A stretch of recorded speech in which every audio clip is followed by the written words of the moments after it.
Assalamualaikum warahmatullahi wabarakatuh. Salam jumpa dengan Suluh Berkah Channel. Kali ini adalah liputan khutbah Jumat di Masjid Kuba Tenggulunan Candi Sidoarjo. Kali ini akan mengangkat topik menggali makna panggilan Allah dalam berhaji. Sebelum Anda melanjutkan nonton channel ini, bagi Anda yang baru bergabung, jangan lupa subscribe, like, dan komen untuk keberlanjutan dari tali silaturahim kita. Selamat menyimak dan menyaksikan.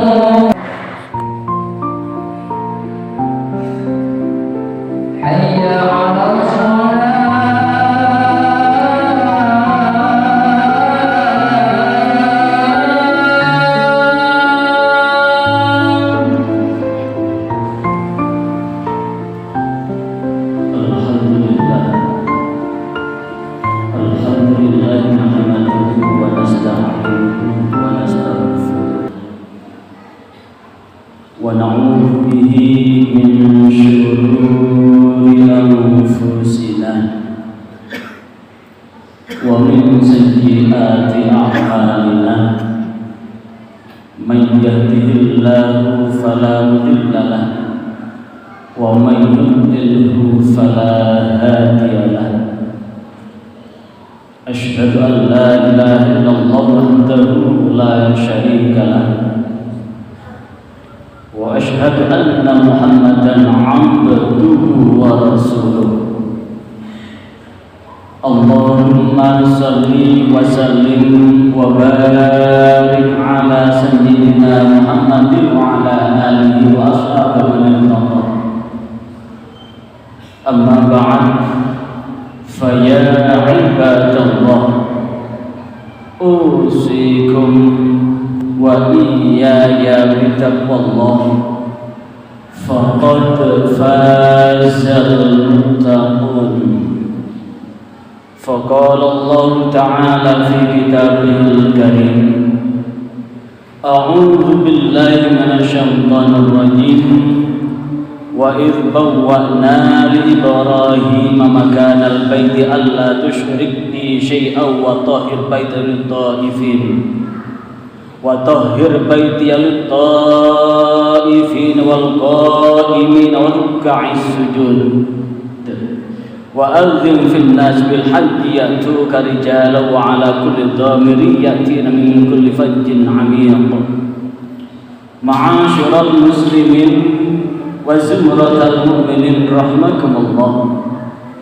Mari dalam kesempatan yang teramat singkat ini, pada hari Jumat Pahing yang bertepatan dengan tanggal 10 Mei 2024 yang juga nepati tanggal 2 Zulqa'dah 1445 Hijriah, sebagaimana yang merupakan bagian dari rukun khutbah, setiap kali khotib naik ke mimbar senantiasa menyampaikan pesan-pesan takwa, pentingnya untuk mewujudkan kepatuhan kepada Allah Subhanahu wa Ta'ala dengan melaksanakan apapun yang telah menjadi perintah Allah dan meninggalkan apapun yang telah menjadi larangan Allah, sehingga dengan kepatuhan itu Allah betul-betul ridho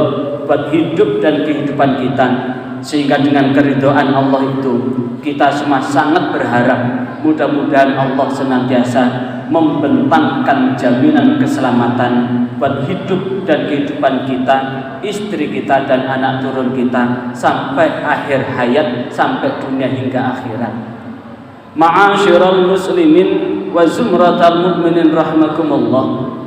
Alhamdulillah, jamaah haji Indonesia ini sudah bersiap-siap diberangkatkan menuju Madinah di gelombang pertama, karena jamaah haji itu akan dibagi menjadi 2 gelombang, separuh di gelombang pertama dan separuh di gelombang kedua.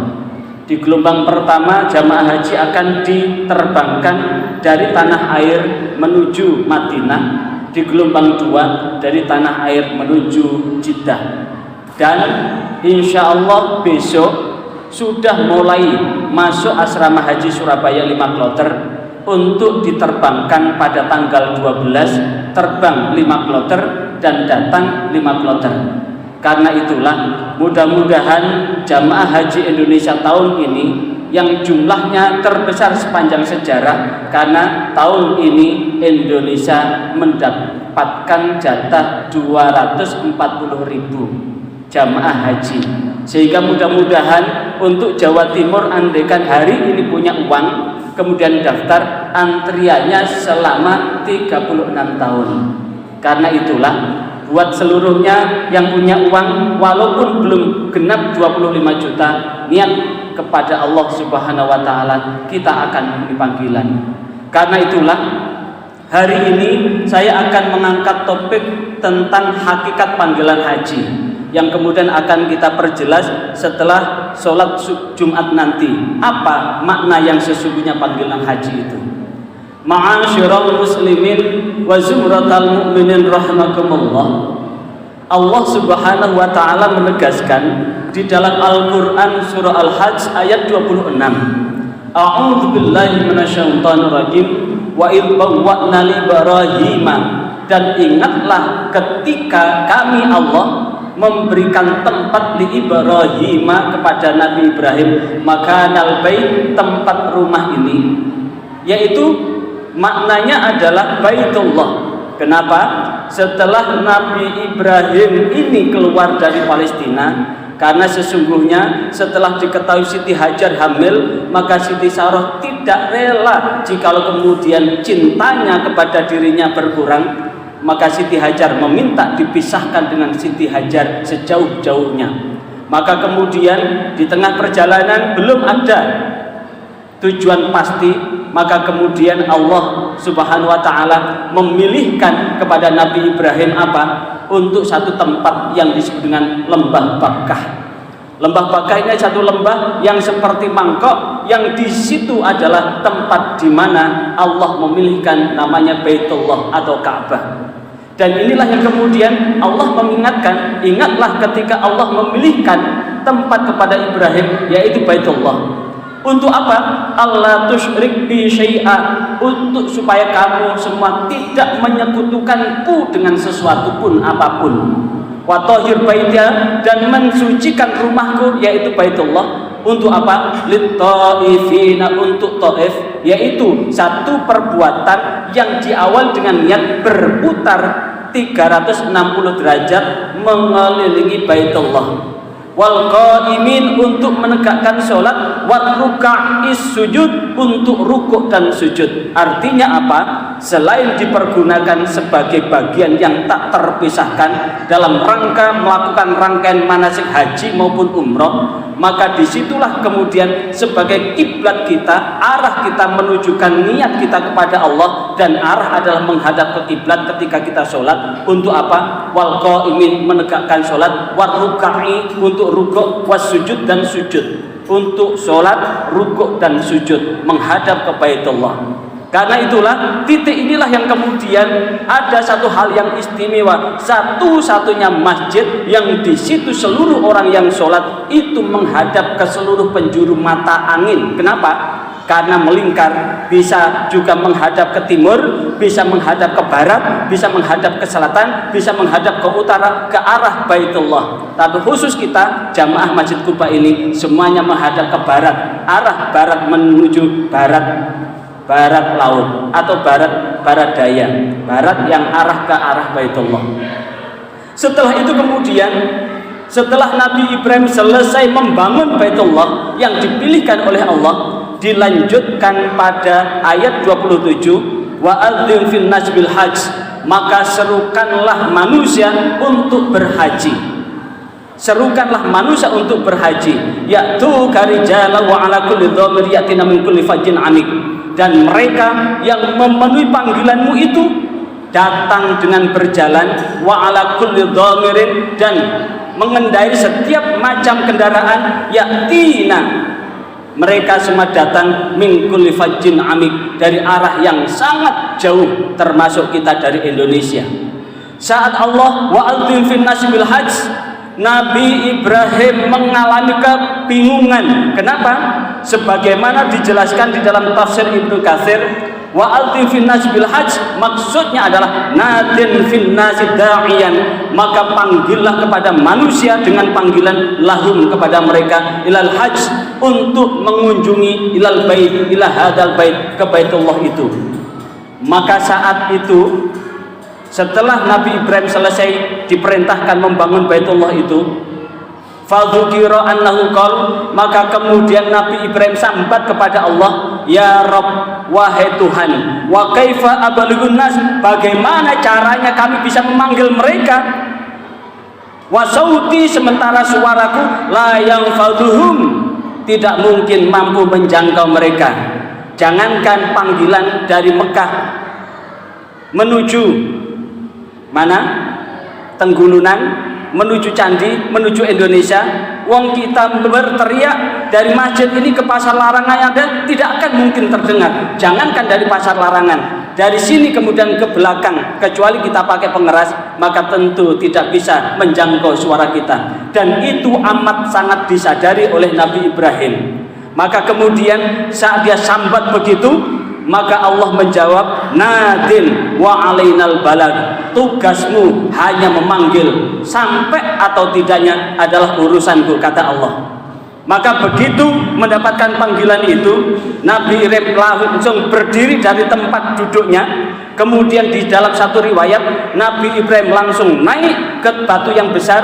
Di dalam satu riwayat, Nabi Ibrahim naik ke Bukit Sofa. Di dalam satu riwayat, Nabi Ibrahim naik ke Bukit Abu Jabal Kubais. Kemudian Nabi Ibrahim berteriak lantang, wahai manusia, diserukan kepada kamu, Allah sudah sungguh-sungguh membuat rumah ini, maka datanglah ke sini, fahujuhu, maka berhajilah ke tempat ini. Maka di saat itu seluruh gunung di seluruh penjuru dunia ini merunduk semua, hingga suara Nabi Ibrahim tersebar ke seluruh permukaan bumi ini, hingga bukan hanya seluruh makhluk-makhluk yang terdengar, tapi ruh manusia yang masih di dalam tulang sulbi orang tuanya, termasuk kita ini juga mendengar. Bahkan yang tertutup di alam ruh pun mendengar. Maka sesungguhnya panggilan ini adalah panggilan seluruh manusia, karena khitabnya adalah ayyuhan nas, wahai manusia. Adapun ketika kita umat Islam saat ini sudah punya uang untuk berangkat ke sana, namun masih eman-eman dengan uang itu, kemudian dia menunda dengan berbagai alasan, maka jikalau kemudian kita meninggal dunia belum sempat datang ke Baitullah, di dalam satu riwayat Rasulullah SAW mengancam kita semua, silahkan kalian meninggal dalam posisi sebagai orang Yahudi atau orang Nasrani. Pertanyaannya, kenapa Rasulullah memberikan ancaman buat umatnya yang ketika diberi kesempatan untuk datang ke Baitullah suruh memilih menjadi umat Yahudi atau umat Nasrani? Maka hitungannya adalah berdasarkan ayat ini. Ayat ini adalah panggilan kepada manusia seluruhnya tanpa kecuali.